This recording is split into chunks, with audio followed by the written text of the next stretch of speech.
And welcome to the Daily Serve, our recap of Day 8 here at Roland Garros. Steve Weissman alongside Justin Gimelstob on the Alfa Romeo Terrace. The second Sunday featuring some major firsts. Here's what went down.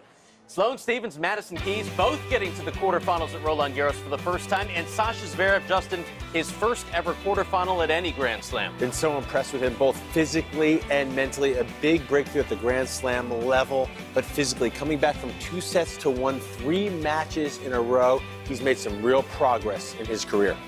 Oh, Madison Keys said hopefully some big things can happen here for her, starting to really embrace the clay court. Straight sets today. What impressed you? Well, she has such a big game and huge weapons, and the draws opened up a little bit. We've seen what she's capable of at the biggest events. Sloane Stephens only dropped 2 games in her match today. She, after getting to the 4th round so many years in a row, finally crosses that hurdle. She's made the quarterfinals at every major now. What impressed you against Kontaveit? Well, no reason why she shouldn't have a lot of success on the clay. She's such a great mover, and she also has the ability to create pace. We saw it when she won in Charleston a couple of years ago. A lot of similarities with Madison Keys and Sloane Stephens, how well they play at the big events, how much they embrace the big occasion.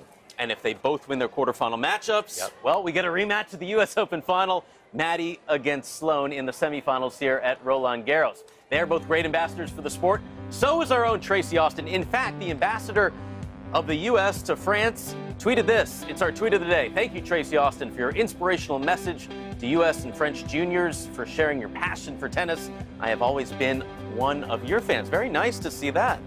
And a little Scott Holt there in the bottom, just trying to get in on the picture as well. straight off his flight from L.A. That is correct. The wonderful husband of our Tracy Austin.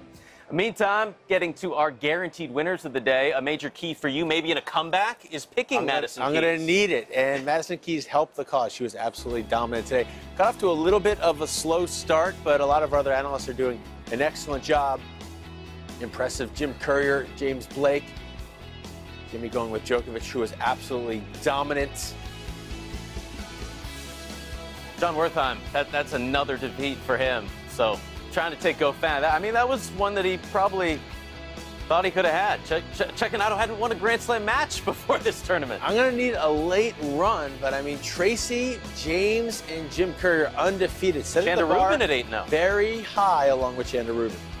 Well, of course, that will continue on Monday. Let's take a look at the lineup for Monday. Some major matchups as 8 spots available. Actually 9, because one match did not conclude because of the sun setting. So Dasha Kasatkina and Caroline Wozniacki. Kasatkina up a set 3-all in the second. They'll conclude on Monday. But look at this. Rafa in action, and then Serena against Maria Sharapova. Lots of great matches. Weather could be a factor, but obviously the Serena Williams-Maria Sharapova, when the draw first came out, that 4th round matchup was highlighted, and now it's come true. Obviously, it's been all Serena Williams so far in their career, but a lot of drama, high Q rating there, and different scenarios, lots of variables, both physically, tactically, and mentally between those two.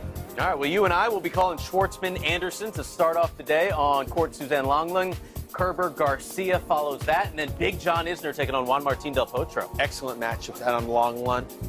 I love the Schwartzman-Anderson matchup, contrast in style. Schwartzman moves so well. Anderson plays such big tennis, and Garcia, who's the home favorite, she has a chance to get to #1 in the world if she wins the tournament. Big stuff. Looking forward to seeing everybody tomorrow morning, 5 a.m. Eastern, right here on Tennis Channel.